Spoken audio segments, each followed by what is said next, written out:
The Trump administration facing another scandal involving Defense Secretary Pete Hegseth after he shared sensitive information in a second signal group chat before the U.S. strikes in Yemen.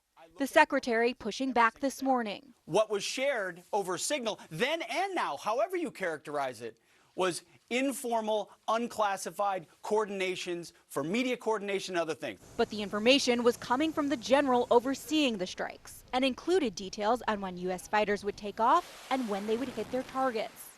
3 U.S. officials with direct knowledge of the chat tell NBC News the secretary sent some of that information to 2 group chats.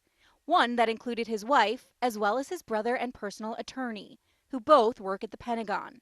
Hegseth was also part of another chat group with the country's top intelligence officers, also talking about the strike. Let me reiterate, the president stands strongly behind Secretary Hegseth in the change that he is bringing to the Pentagon. Democrats have been calling for Hegseth's resignation. And now Nebraska Republican Congressman Don Bacon is calling on Hegseth to step down, saying he always had concerns about the secretary. The market's another sour point for the White House.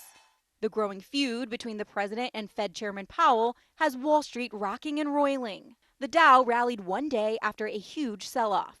But despite the gains, the market is headed for its worst April since the Great Depression. The president downplaying the ups and downs Monday. We're all set. There's a little transition, and that's going to happen.